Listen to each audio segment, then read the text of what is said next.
पिताजी, मैं बाहर जा रही हूँ अपने प्यारे से दोस्त सोनू के साथ। कुछ देर में वापस आ जाऊंगी।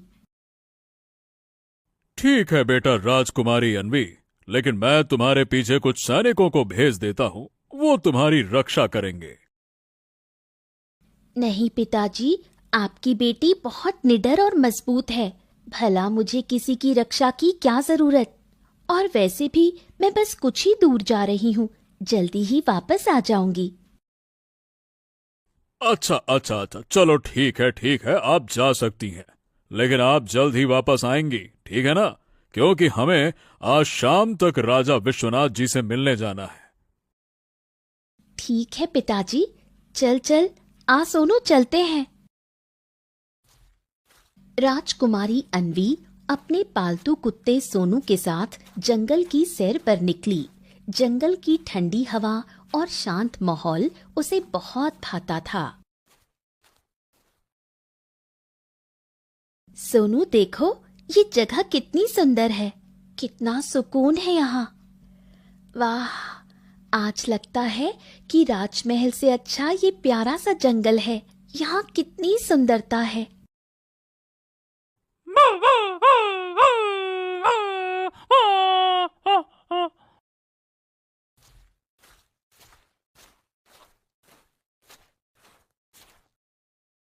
तभी थोड़ी देर बाद जब राजकुमारी अन्वी अपने कुत्ते के साथ जंगल के बीच में पहुंची, तो उन्हें जंगल के बीचों बीच एक रहस्यमयी चमकदार वृक्ष दिखाई दिया। वृक्ष के ऊपर सुंदर सुंदर फूल खिले हुए थे और उसके चारों ओर मधुर सी गूंज थी। अन्वी उसकी ओर आकर्षित हो गई। उसे ये वृक्ष बहुत अच्छा लगा। अरे वाह, ऐसा पेड़ तो मैंने कभी नहीं देखा। ये तो कोई खूबसूरत वृक्ष लग रहा है। एक काम करती हूँ, इसका फूल तोड़ लेती हूँ।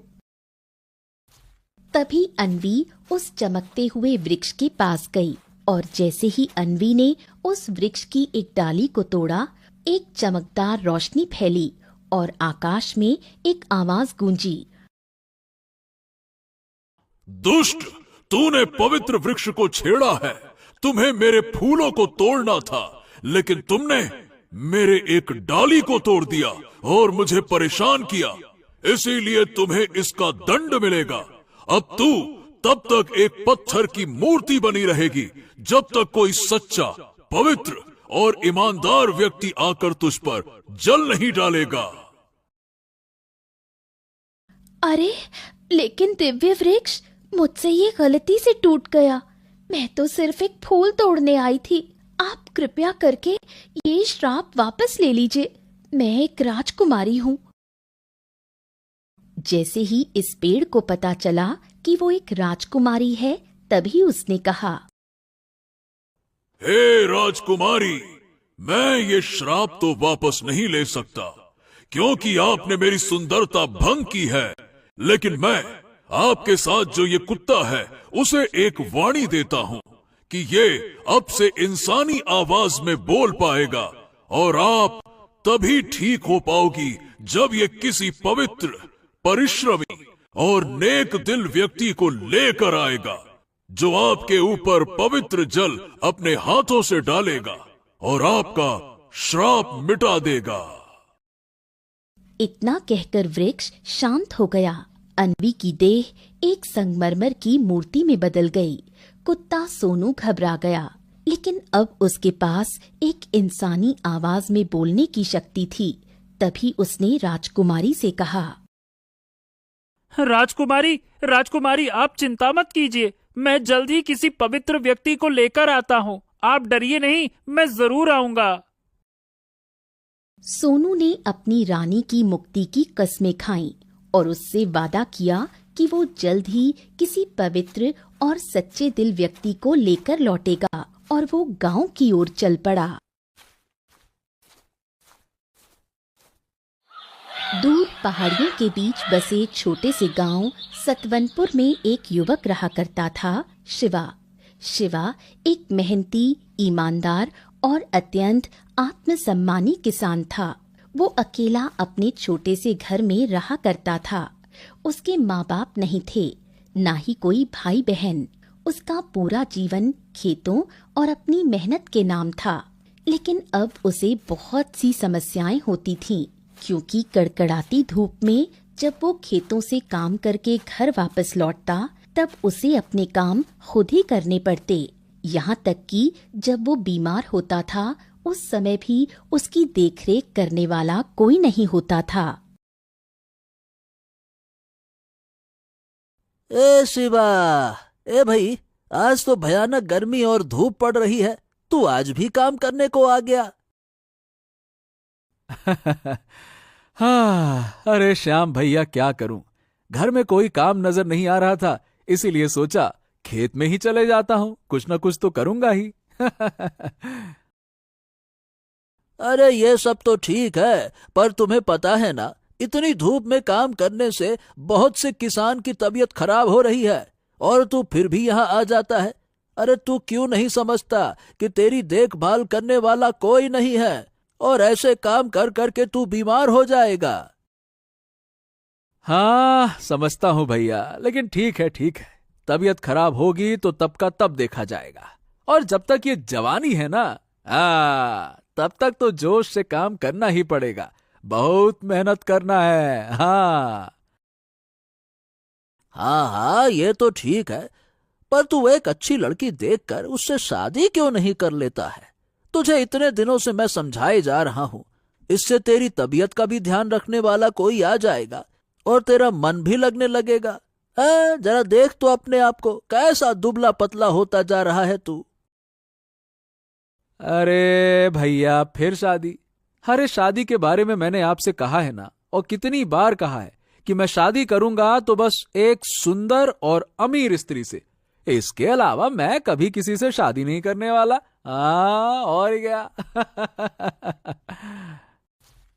इतना बोल दोनों अपने घर की ओर निकल जाते हैं। अब शाम हो गई थी। शिवा का रोज एक ही काम था, या तो वो गांव की मदद करेगा या चला जाएगा खेतों में काम करने। दूसरे दिन फिर शिवा निकल जाता है खेतों में। तभी रास्ते में कुछ लोग उसे देख आपस में बोलते हैं, अरे देखो, शिवा फिर अकेले खेतों में जा रहा है, अब तो दिन ब दिन दुबला होता जा रहा है ये। हाँ, बेचारे की जिंदगी भी कितनी कठिन है, ना बीवी है ना कोई साथ। हम तो कहते हैं कि इसे अब शादी कर लेनी चाहिए। अरे कितनी बार तो कहा है उससे, लेकिन कहता है जब तक एक अमीर और सुंदर स्त्री नहीं मिलती तब तक शादी नहीं करेगा। अब बताओ भला, एक गरीब और आवारा को कौन अपनी बेटी देगा? हाँ, लोग तो कहते हैं, पर अगर मुझे शादी करनी है तो किसी ऐसी लड़की से करूंगा जो समझदार हो, मेहनती हो और अमीर भी हो, नहीं तो जिंदगी की ये तंगी कभी खत्म ही नहीं होगी। और मैं किसी आम लड़की से शादी तो बिल्कुल नहीं करने वाला, मुझे अपनी किस्मत खुद बनानी है।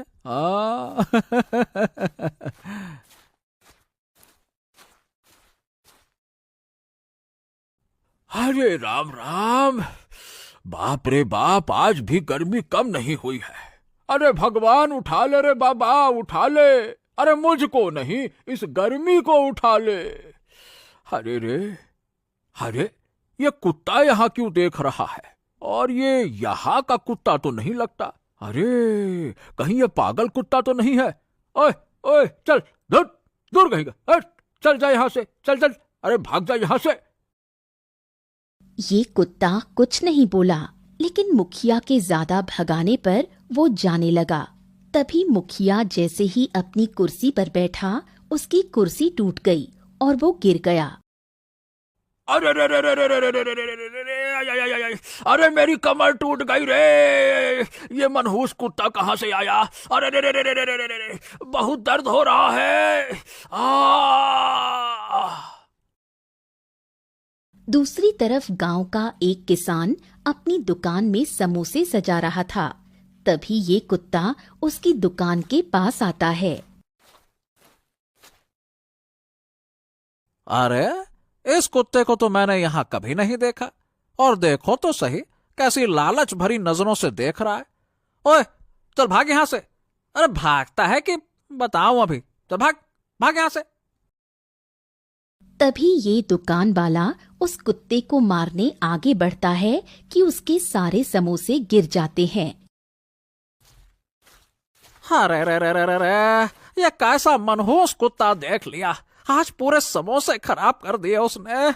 अरे रे, हे भगवान, आने दो फिर मैं उसको बताता हूँ। पूरा समोसा खराब कर दिया मेरा।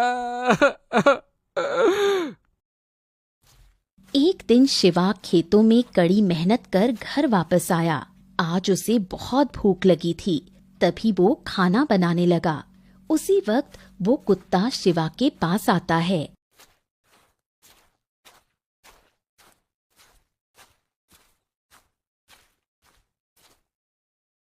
अरे, इस कुत्ते को तो मैंने पहली बार देखा अपने गांव में। हाँ, लगता है भूखा है। चलो, इसे भी कुछ रोटी दे देता हूं। तभी शिवा ने उस कुत्ते को घर के अंदर बुलाया और अपनी रोटी में से आधी रोटी उस कुत्ते को दी। तभी से कुत्ता शिवा को देख रोने लगा और बोला, धन्यवाद। मैंने बहुत जगह कोशिश की, लेकिन कोई भी मेरी मदद नहीं कर रहा था। तुम पहले व्यक्ति हो जिसने बिना कुछ मांगे मुझे कुछ दिया। अरे, तू बात कर सकता है? कौन है तू? कोई राक्षस तो नहीं है ना? नहीं नहीं नहीं नहीं शिवा, घबराओ मत। मैं तो तुम्हारा मित्र हूँ। मैं एक साधारण कुत्ता ही हूँ, लेकिन मैं अभी बोल सकता हूँ। मेरी रानी पर श्राप लगा है और उसे बस तुम्हारी तरह एक इंसान की जरूरत है, सच्चे, पवित्र और मेहनती। अगर तुम मेरी सहायता करो तो एक नारी की मुक्ति संभव है। शिवा कुछ पल सोच में डूबा, फिर सिर हिलाया और बोला, ठीक है। देखो, मैं किसी का भला करने से कभी पीछे नहीं हटता, क्योंकि मेरा एक ही सिद्धांत है, कर भला तो हो भला। अगर किसी की मदद करने से उसे नया जीवन मिल सकता है तो मैं उसकी मदद जरूर करूंगा। हाँ। ये सुन सोनू बहुत खुश हुआ। उसने शिवा को बोला कि कल सुबह वो उसे उस वृक्ष के पास ले जाएगा जहाँ उसकी रानी है।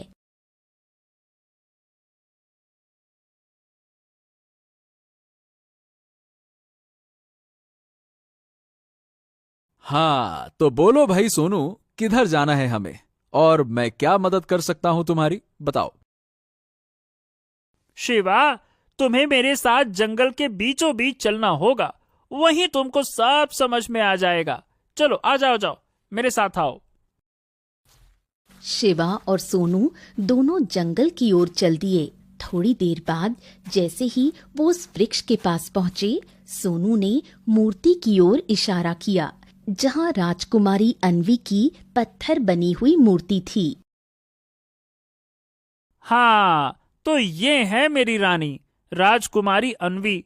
इन्हें इस दिव्य वृक्ष ने अपने श्राप में बांध लिया है, क्योंकि सोनू शिवा को सारी बात बताता है कि कैसे राजकुमारी जंगल घूमने आई थी और फिर इस वृक्ष के फूलों से आकर्षित होकर इसकी एक डाली टूट गई और फिर इस वृक्ष ने राजकुमारी को एक पत्थर की मूर्ति में बदल दिया और मुझे इंसानी आवाज दी बोलने के लिए, जिससे मैं किसी पवित्र और ईमानदार व्यक्ति को बुलाकर राजकुमारी को श्राप से मुक्त करवा सकूं। हाँ, अच्छा, तो ये बात है। दोस्त, अब तुम देखो मैं कैसे मिनटों में राजकुमारी को मुक्त करता हूँ। तभी शिवा जंगल के पास के झरने से पानी भरकर लाया और मूर्ति पर डाला। उसी क्षण पूरा जंगल रोशनी से भर गया। मूर्ति फूटकर जीती जागती अन्वी में बदल गई। तभी इस दिव्य वृक्ष से आवाज आई, हे राजकुमारी, अब आप मुक्त हैं। इस व्यक्ति के पवित्र मन, निस्वार्थ सेवा और मेहनती स्वभाव ने आपको एक नया जीवन दान दिया है। ये सच है, मैं फिर से जीवित हो गई। हाँ हाँ हाँ राजकुमारी, अब आप बिल्कुल ठीक हैं, एकदम मजे में। अरे चाहे तो आप अपने कुत्ते को छू कर देख सकती हैं। हाँ, छुए छुए छुए। वैसे मैं आपको पहले ही बता देता हूं, देखिए मेरा नाम शिवा है और मैं भाग्यशाली हूं कि मैं आप जैसी सुंदर स्त्री की मदद कर पाया। शिवा, तुमने मुझे नया जीवन दिया है। आज अगर तुम नहीं आए होते तो शायद मैं जिंदगी भर ऐसे ही रहती। अगर तुम चाहो तो मैं तुम्हारी जीवन संगिनी बनना चाहती हूँ। अब मैंने तो बस एक अच्छा काम किया है। अगर तुम जैसी जीवन साथी मिले तो ये तो मेरा बहुत बड़ा सौभाग्य होगा। और वैसे भी पूरे गांव वालों को भी तो दिखाना है कि शिवा जो बोलता है वो करता भी है। हाँ। शिवा बहुत खुश हुआ। आखिरकार उसे एक बहादुर स्त्री मिल ही गई। तीनों ने जब खुशी खुशी गांव में प्रवेश किया तब गांव के सारे लोग इन्हें देख दंग रह गए। अरे ये तो राजा की बेटी है, लेकिन ये शिवा शिवा इसके साथ क्या कर रहा है? अरे हम तो शिवा को कहते थे शादी करके दुल्हन ले आ, ये तो सीधा रानी ले आया। थोड़ी देर बाद जब राजा चंद्रबुद्ध अपनी बेटी को खोजते हुए गांव आए तब शिवा को देख चौंक गए। लेकिन जब राजा को सारी बात पता चली तब उन्होंने शिवा को धन्यवाद कहा, शिवा को सम्मानित किया और पूरे गांव में उसकी भलाई का ढिंढोरा पिटवाया। तभी राजकुमारी अन्वी राजा से बोली, पिताजी, शिवा ने मुझे एक नया जीवन दिया है और शिवा जैसा मेहनती ईमानदार व्यक्ति शायद ही मुझे मिल सकता है। पिताजी, मैं शिवा को अपने साथ अपने महल में रखना चाहती हूँ और शिवा भी मुझसे शादी करने के लिए तैयार है। ठीक है। मैं इस सच्चे, मेहनती और महान युवक को अपनी बेटी का हाथ देता हूँ। ये सुन शिवा भी बहुत खुश हुआ, मानो कि शिवा की मेहनत और उसकी जिद रंग लाई। आखिर शिवा की शादी सिर्फ किसी अमीर लड़की से नहीं बल्कि राजकुमारी अन्वी के साथ हो गई। सारे गांव वाले भी बहुत खुश हुए।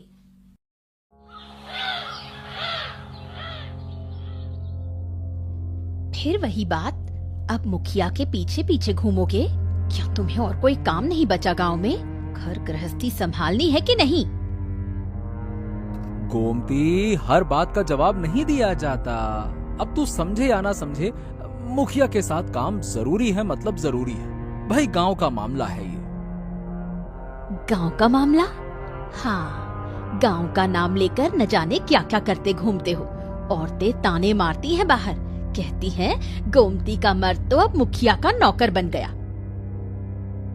लोग क्या कहते हैं वो मेरे कर्म तय नहीं करते हैं। बस तू इतना जान ले, मैं कुछ भी गलत नहीं कर रहा हूं, बस।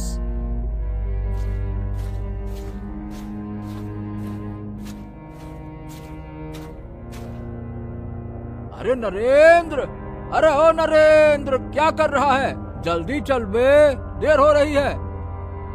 जी जी, आया मुखिया जी। हाँ। अरे कहाँ जा रहे हो? बात तो सुन लो। अबे अपनी पत्नी को जवाब दे दे, मेरे साथ भाग जा रहा है, बता दे। अरे छोड़िए ना मुखिया जी, उसका तो काम ही इतना है, दिन भर बकवास करती रहती है, बक बक बक। चलिए आप तो।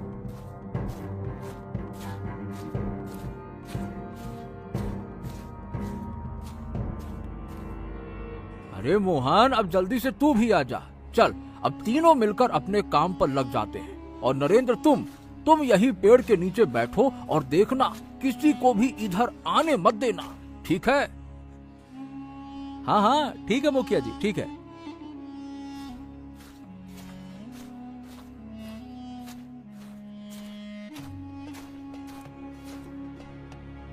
मुखिया जी, ये नरेंद्र को हम पर कोई शक तो नहीं है ना कि हम जंगल में क्या कर रहे हैं? हैं? अरे वो तो भोला भाला है, उसको समझ ही नहीं है कि हम अंदर करते क्या हैं। चलो अब जल्दी जल्दी खुदाई करो, खजाना हमें ही मिलना चाहिए। चलो।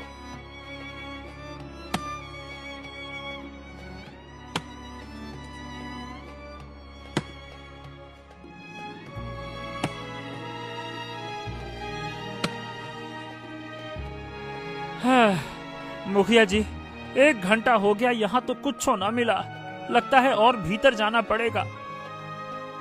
तो चलो भैया आगे बढ़ते हैं, खजाना छुपाया है तो यूं ही थोड़ी मिल जाएगा।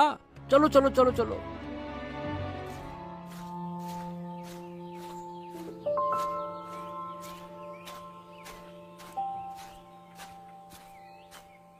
अरे मूर्खों, तुम हो कौन जो मेरी तपस्या स्थली भंग कर रहे हो? महाराज महाराज, मैं बस एक पुराना खजाना ढूंढ रहा हूँ जो मेरे पूर्वजों ने यही कहीं छुपाया था। उस खजाने को छूते ही ये राज्य भस्म हो जाएगा। वो खजाना इस राज्य की रक्षा कर रहा है। जैसे ही वो जमीन से निकलेगा तबाही आएगी, अकाल, युद्ध, मृत्यु। ए साधु महाराज, आप शायद पगला गए हैं। और सुनिए, भला खजाने से किसी की रक्षा कैसे होती है? सीधी बात है, मुझे खजाना चाहिए और मैं लेके जाऊंगा। हाँ। मूर्ख, मैं चेतावनी दे रहा हूँ, यहाँ से चले जाओ, वरना इस अपवित्र लोभ का अंजाम बहुत भयानक होगा। मुखिया जी, चलिए, ये बाबा ठीक नहीं लग रहे हैं, बाद में सोचते हैं कुछ। चलिए। ठीक है, अभी चलते हैं। लेकिन ये साधु अगर यहीं रहा तो हम खजाना कभी नहीं पा सकेंगे। चलो।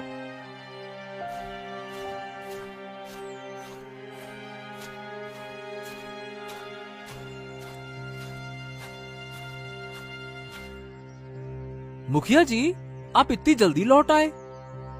अरे हाँ, आज बस ज्यादा कुछ नहीं हुआ तो लौट आए।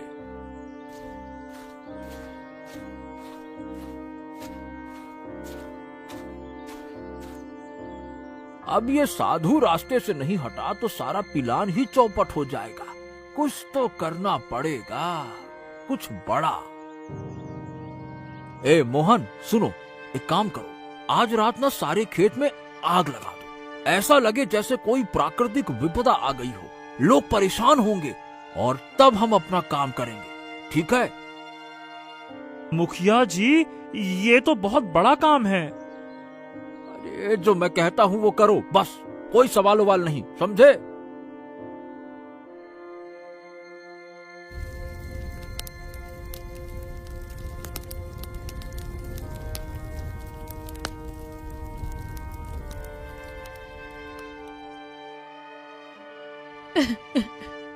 हे भगवान, हमारे सारे खेत जल गए। अब हम क्या खाएंगे? ये सब कैसे हो गया? गोमती, ये कुछ ठीक नहीं हो रहा। मैं जंगल गया था, वहाँ एक साधु मिले थे। बहुत अलग थे, लंबे नाखून, सफेद दाढ़ी। लगता है वो कई 100 सालों से तपस्या कर रहे हैं। कहीं वही साधु तो नहीं जिनके बारे में बुजुर्ग कहा करते थे, वो जिनकी तपस्या से गांव की रक्षा होती थी? अगर वो हैं, तो फिर ये सब क्यों हो रहा है? मतलब सब कुछ उल्टा।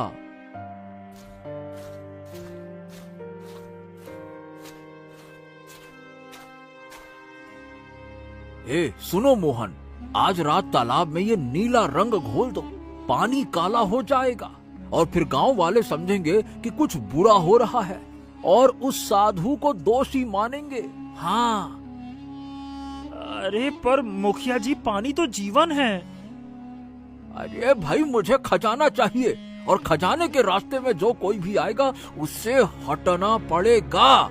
जल्दी करो, जाओ।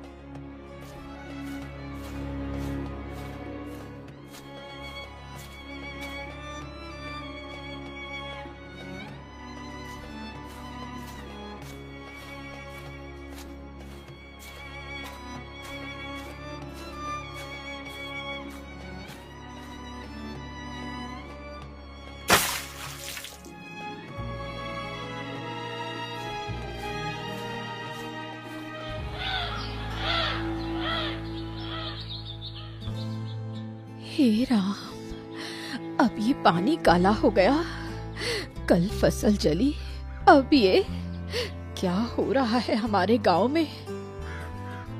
लगता है कोई श्राप लग गया है इस गांव को। हमें महाराज से बात करनी होगी गोमती।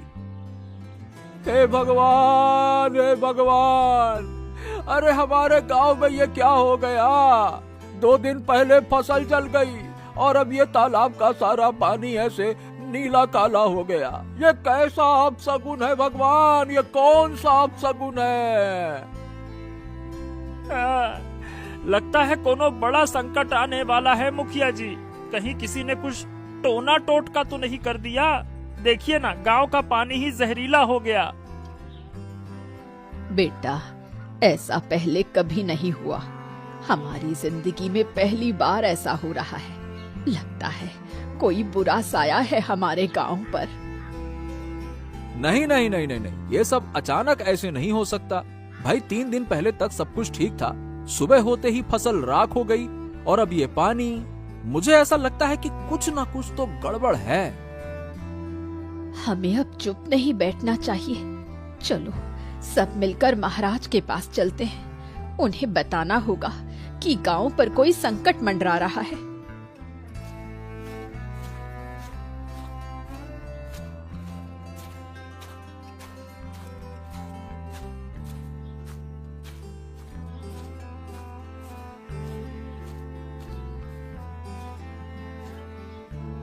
महाराज, कृपया करके हमारी बात सुनिए। हमारे गांव में कुछ भयानक घट रहा है। मतलब हमारी सारी फसल जल गई और अब सारा तालाब का पानी नीला काला पड़ गया। ये क्या कह रहे हो तुम लोग? एक साथ 2 विपत्तियां, ये कैसे संभव है? महाराज, मुझे लगता है कि ये सब कोई कर रहा है।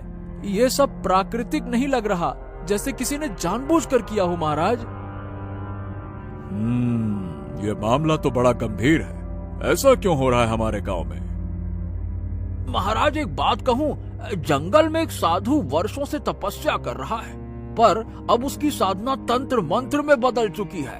कहीं उसी के कारण भूमि असंतुलित तो नहीं हो रही है?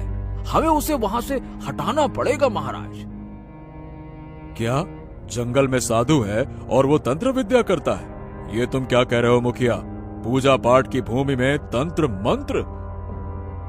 महाराज, झूठ न बुलाए भगवान, मैं तो वहां स्वयं गया था। साधु कोई सामान्य तपस्वी नहीं है। उसकी क्रिया से हवा भारी लगती है और पशु पक्षी तक विचलित थे। अगर आपको यकीन न हो तो स्वयं जाकर निरीक्षण कर सकते हैं महाराज। ठीक है, मैं आज ही चलकर जांच करता हूँ।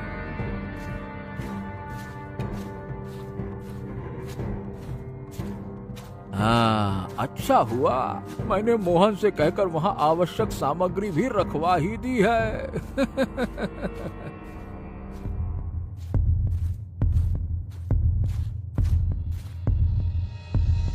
ये क्या है साधु? आप पूजा पाठ नहीं तंत्र विद्या कर रहे हैं। ये सब सामग्री कहां से आई? किसकी अनुमति से आई? राजन, मैं जो कर रहा हूं वो इस भूमि की रक्षा के लिए है। ये सामग्री वही है जो मैंने वर्षों पहले एक उद्देश्य से प्राप्त की थी, और ये बाकी का सामान ये मेरा नहीं है। हमें इसकी कोई जानकारी नहीं थी साधु महाराज, और तुम्हारी इस क्रिया से गांव में अजीब घटनाएं हो रही हैं। तुम्हें इस राज्य से अभी के अभी जाना होगा, समझे? हाँ ठीक है, जैसी आपकी आज्ञा महाराज। लेकिन याद रखना, विनाश काले विपरीत बुद्धि। तुम पछताओगे राजन, पछताओगे। ओम नमः शिवाय, नमः शिवाय।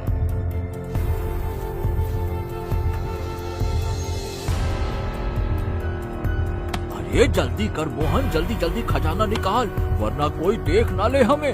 जल्दी कर।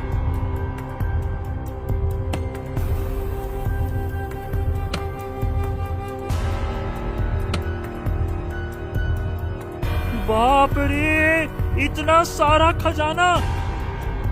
अरे मुंह बंद कर, वरना कोई सुन लेगा। अब ये सारा खजाना मेरा है। इसका मालिक सिर्फ मैं हूँ। मुखिया जी, मेरा हिस्सा? हिस्सा? कौन सा हिस्सा? कैसा हिस्सा? अरे तेरी जमीन मेरे यहाँ गिरवी थी ना। जा बेटा, तेरी जमीन छोड़ दिया। अब तुझसे मुझे एक भी रुपया नहीं चाहिए। चल जा, मेरा पीछा छोड़ जा भाई। देखो मुखिया जी, आप ये ठीक ना कर रहे हो। आपने पहले कहा था आप मुझे भी हिस्सा दोगे, इसीलिए मैंने इतना सब कुछ आपके लिए किया, और अब आप सिर्फ मेरी जमीन का कर्ज माफ कर रहे हो। ये बिल्कुल ठीक बात नहीं है। अरे भैया, मैंने भी अपने दिमाग के घोड़े बहुत दौड़ाए हैं, तब जाकर मुझको ये खजाना मिला है। मैं तुम्हारी जमीन का कर्ज माफ किया, बस हो गया। अब जाओ यहाँ से, वरना फिर से जमीन पे कब्जा कर लूंगा और मुंह ताकते रह जाओगे, समझ गए? जाओ।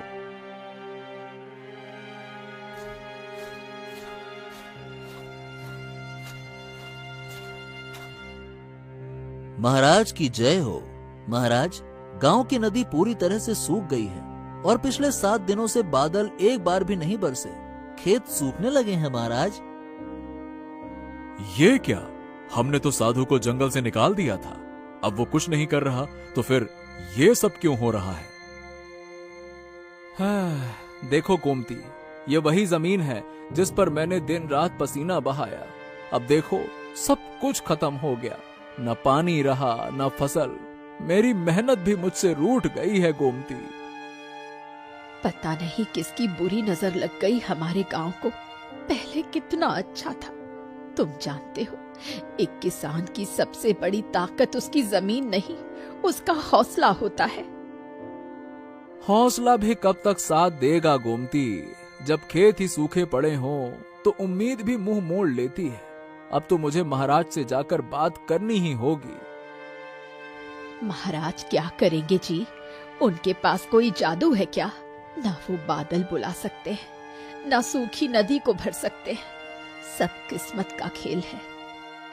इसी बीच झाड़ियों में सरसराहट होती है। दोनों चौंक कर उस ओर देखते हैं। झाड़ी से एक सफेद खरगोश धीरे धीरे बाहर आता है। उसके माथे पर चमकती लाल बिंदी थी। बाप रे, कितना सुंदर खरगोश है। और देखो तो इसकी बिंदी, जैसे कोई साधु हो। इसे मैं पाल लूंगी जी। अरे तू तो जैसे अकल ही बेच आई है गोमती। घर में दाने दाने को मोहताज हैं हम, और तुझे जानवर पालने की सूझ रही है। खुद का पेट तो भर नहीं पा रहे और एक और पेट पालने चली है, हैं? घबराओ नहीं, तुम्हें मेरे खाने की फिक्र करने की जरूरत नहीं है। मैं तुम्हारा नुकसान नहीं करूंगा। मेरा नाम चेतन है। मैं ऋषि वात्स्यायन का शिष्य हूँ। हैं? तुम बोल रहे हो? ये कैसे संभव है? जब इरादे शुद्ध हो तो भाषा की दीवारें टूट जाती हैं। देखो, मैं बहुत दिनों से देख रहा हूँ कि इस गांव में अधर्म फैल रहा है और अब समय है सच्चाई को उजागर किया जाए। लेकिन एक बात समझ नहीं आ रही। तुम्हें कैसे पता कि गांव पर कोई अधर्म छाया है? और ये सब मुखिया से जुड़ा हुआ कैसे? मैं कोई साधारण खरगोश नहीं हूँ गोमती। मेरे गुरु ने मुझे दिव्य दृष्टि दी है। उसी के कारण मैं वो देख सकता हूँ जो दूसरों की आंखों से ओझल है। दिव्य दृष्टि? मतलब तुम्हें सब सच दिखाई देता है?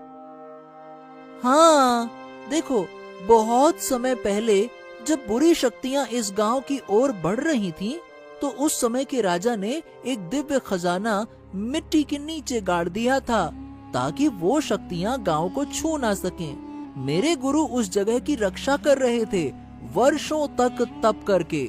लेकिन मुखिया ने मोहन के साथ मिलकर उन्हें तंत्र विद्या का दोषी ठहराया और गांव से बाहर निकलवा दिया। तो खजाना अब? मुखिया ने वही खजाना खुद निकाल लिया और उसी पल से गांव पर संकट मंडराने लगा। जल सूख गया, फसलें मुरझा गईं और चारों ओर अंधकार फैलने लगा। ये सब उसी श्राप का असर है। और मैं बता दूं, ये तो शुरुआत है, आगे और भी घटनाएं होंगी। अरे ठीक है, अब गलती तो हो गई, अब लड़ने से कुछ नहीं होगा। पहले ये सोचो कि करना क्या है। हाँ, अब तुम शुरू हो गए फिर से। यही दोस्ती और पैसे के लालच ने पूरे गांव को बर्बादी के कगार पर लाकर खड़ा कर दिया। अरे ठीक है, अब गलती तो हो गई, अब लड़ने से कुछ नहीं होगा। पहले ये सोचो कि करना क्या है। लेकिन हम करेंगे क्या? महाराज की आंखों पर तो मुखिया ने भरोसे की पट्टी बांध रखी है। वो हमारी बात पर कभी यकीन नहीं करेंगे।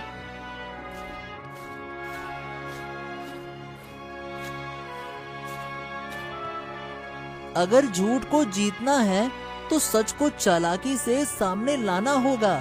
देखो, मेरे पास एक योजना है, लेकिन उसके लिए तुम्हारा साहस चाहिए नरेंद्र। अच्छा, बताओ चेतन, मुझे क्या करना है? हम आज रात ही मुखिया के घर जाएंगे। वहाँ जो खजाना उसने जंगल से निकाल लिया है, वही उस बुरी शक्ति की जड़ है। अगर उसे वापस जंगल में ले जाकर दबा दिया जाए, तो मैं अपनी तंत्र विद्या से उस शक्ति को फिर से कैद कर सकता हूँ। ये तो बहुत खतरनाक है चेतन, लेकिन अगर यही सही रास्ता है तो मैं भी चलूंगी। ठीक है, हम तीनों चलेंगे, लेकिन बहुत सावधानी से।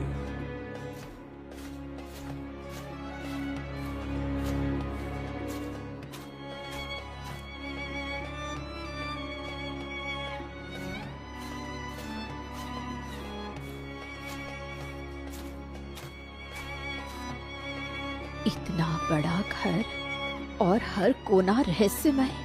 खजाना कहाँ होगा, कैसे पता चलेगा? अगर कोई देख लेगा ना, तो मुखिया हमें जिंदा नहीं छोड़ेगा।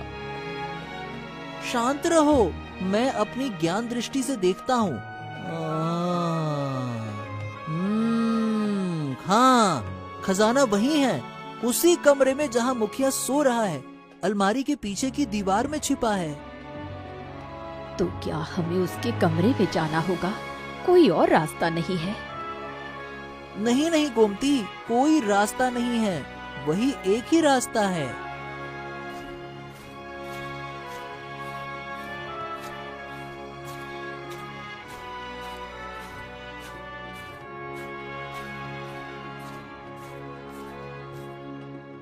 हाँ, खजाना मिल गया, ये वही है।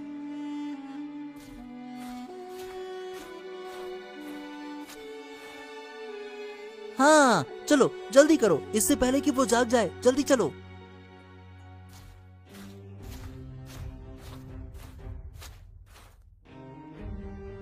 क्या सच में आप ले आए खजाना? हाँ, ले आया। चेतन ने तो एकदम सही जगह बताई थी। उसने अलमारी के पीछे छिपा रखा था इसको। मुझे जाते ही खजाना मिल गया और ये रहा सारा खजाना। चलो जल्दी करो नरेंद्र, हमें इस खजाने को उसी जगह ले जाकर गाड़ना है, तभी ये काली शक्ति का प्रभाव गांव पर कम होगा। चलो। हाँ ठीक है चेतन, जल्दी करो, चलो।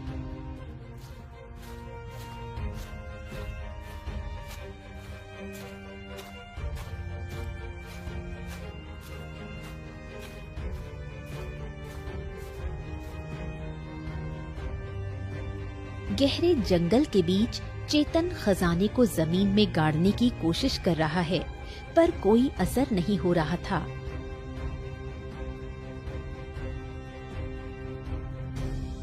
हाँ, अरे बाप रे, इतनी मेहनत के बाद भी ये खजाना क्यों नहीं गड़ रहा? जानता हूँ। ओम शिवाय स्वाहा। तामस को वश में कर, सत की रक्षा कर, स्वाहा। हाँ, अब जंगल मुक्त हो गया है। जल खजाने पर डालते ही एक तेज प्रकाश निकलता है और सारी नकारात्मक ऊर्जा खिंचकर नदी में समा जाती है। सूखी नदी बहने लगती है। हाँ, अब जंगल मुक्त हो गया है। महात्मा जी, आपका आशीर्वाद रहा तभी ये हम काम कर सके, लेकिन अभी एक काम बाकी है। क्या? गांव का मुखिया जिसने लोगों को डराया, उनकी मेहनत लूटी, उसे अब सजा मिलनी चाहिए। जब तक वो अपने अपराधों की सजा नहीं पाएगा तब तक हमारी यात्रा अधूरी है। सच्चा योद्धा वही होता है जो अंत तक न्याय की लड़ाई लड़े। मैं तुम्हारे साथ हूँ। चलो जाओ, अब आखिरी परीक्षा बाकी है।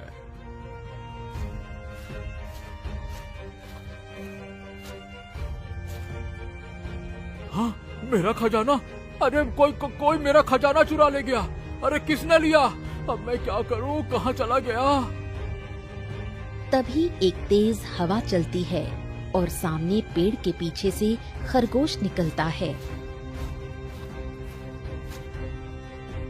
जिस जगह से तूने खजाना चुराया था, मैं उसी जगह लौटा आया हूँ, लेकिन इस बार वो खजाना तेरे लिए बर्बादी का द्वार बनेगा। अरे तू कौन है?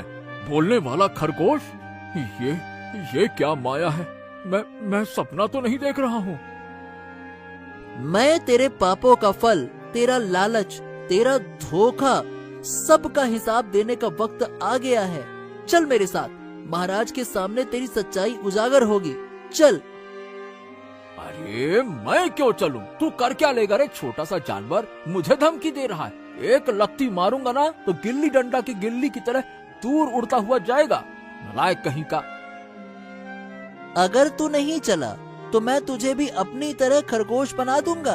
फिर तू सदा के लिए जंगल में मेरी कैद में रहेगा, समझ ले। अरे नहीं, मैं चलूंगा। ऐसा मत करो, मैं चलूंगा। मैं सब कुछ कबूल करूंगा। मुझे माफ कर दो। हाँ, माफ कर दो।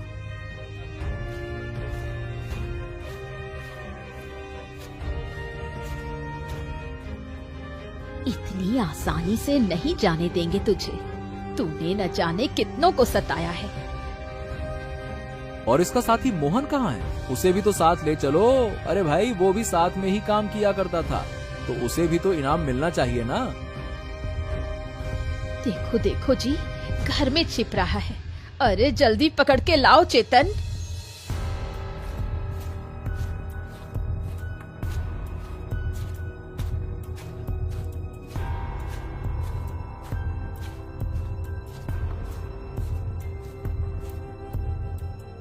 सुनिए राजा जी, इस आदमी ने आपको धोखे में रखा है। इसका उद्देश्य जंगल की रक्षा वक्षा नहीं बल्कि उसकी दलाली थी। उसने ऋषि को हटवाकर जंगल को खाली करवाया ताकि वहाँ का खजाना बेच सके वो। ये तुम क्या कह रहे हो? क्या तुम्हारे पास इसका कोई प्रमाण है? ये रहे प्रमाण महाराज।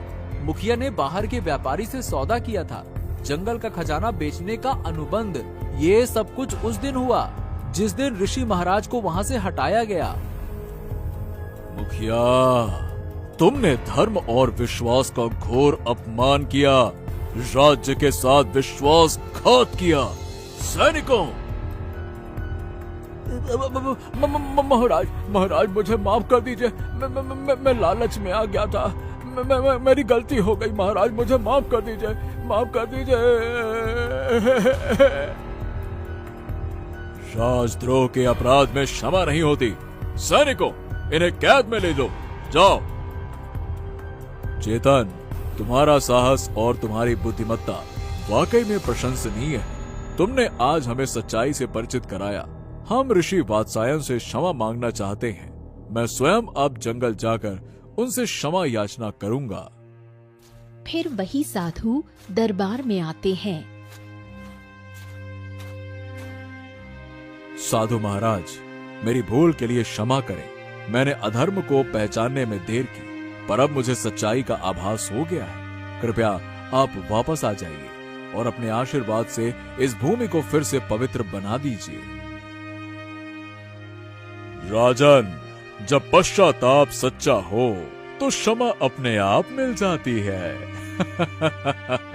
अवश्य अवश्य मैं लौटूंगा और इस भूमि को फिर से संतुलित करूंगा।